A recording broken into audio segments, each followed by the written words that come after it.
Este es el primer video de la asignatura Resistencia de Materiales de cuarto Construcciones del Instituto Politécnico Superior General San Martín.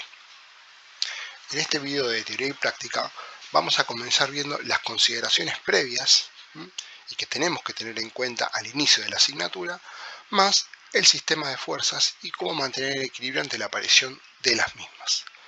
Para eso es importante comenzar hablando acerca de que una fuerza es una magnitud vectorial, la cual tiene no solo un módulo, sino una dirección y un sentido, y las cuales pueden estar subdivididas en dos grandes grupos, las internas y las externas, entendiendo que las internas son las que se producen dentro del cuerpo y las externas son las que se generan o las que actúan sobre un cuerpo ante la interacción con otro. De ese mismo modo, las externas también las podemos dividir en fuerzas activas, fuerzas reactivas y fuerzas de rozamiento.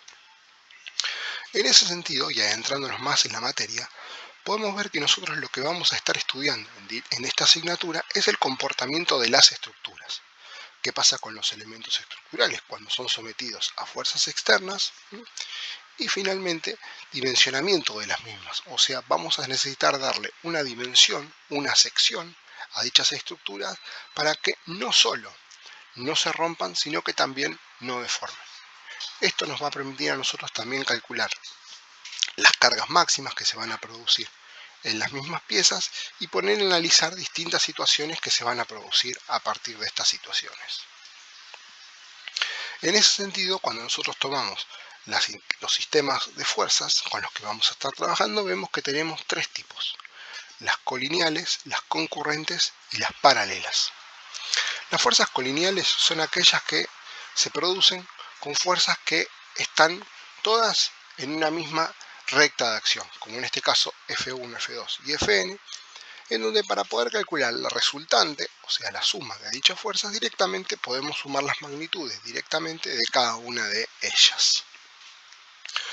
Cuando estamos trabajando con fuerzas concurrentes, como en este caso, vemos que acá lo que tenemos que hacer para poder calcular las resultantes es primero descomponer dichas fuerzas en el sentido horizontal y vertical, haciendo la resultante respecto al eje X y la resultante respecto al eje Y, obviamente siempre ubicando las fuerzas en un sistema de referencia, y finalmente para calcular la resultante final utilizamos el teorema de Pitágoras y con eso calculamos la resultante total.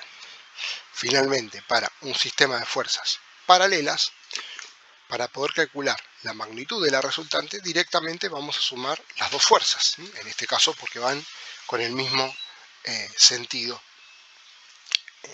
Pero para poder calcular la posición de dicha resultante, recordemos que no es lo mismo tener la resultante en cualquier lugar, lo que vamos a tener que hacer es valernos del teorema de Bourignon, que nos dice a nosotros que cuando tenemos que calcular la resultante de un sistema de fuerzas paralelas, esa resultante por la distancia hacia un punto va a ser igual a la sumatoria de cada una de las fuerzas que genera esta resultante por la distancia a este punto, que es lo que vemos en este gráfico. Esta resultante la calculamos como F1 por D1 más F2 por D2 dividido la distancia de la resultante. Obviamente, para poder calcular la equilibrante, esta va a estar pasando por el mismo punto de acción que la resultante, pero va a tener sentido opuesto. Finalmente, otro sistema de fuerzas que es sumamente importante estudiar es la cupla. La cupla se produce cuando dos fuerzas de igual magnitud pero sentido opuesto y separadas una distancia interactúan entre sí. Esto va a hacer que la pieza comience a girar con un momento o un giro que va a ser igual a la fuerza dividido multiplicado la distancia que la separa una de la otra. Finalmente, para poder lograr el equilibrio y teniendo en cuenta que en nuestra asignatura vamos a trabajar con estructuras estáticas, o sea, estructuras que no deben moverse, tenemos que asegurar la estabilidad de la misma y para eso tenemos que restringir sus movimientos. Si nosotros pensamos en elementos en el espacio, vamos a ver que tenemos que restringir su movimiento respecto a un eje X, respecto a un eje Y y respecto a un eje Z. Pero no solo tenemos que restringir ese desplazamiento lineal, sino que también tenemos que restringir un giro. Por eso tenemos que evitar que el giro respecto al plano XY, al plano XZ y al plano YZ también sea cero.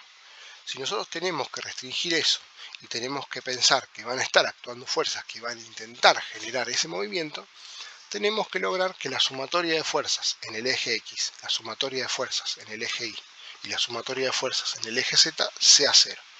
De la misma manera que la sumatoria de momentos, o sea, las cuplas que se puedan generar tanto en el plano XY como en el plano XZ como en el plano YZ deben ser igual a cero.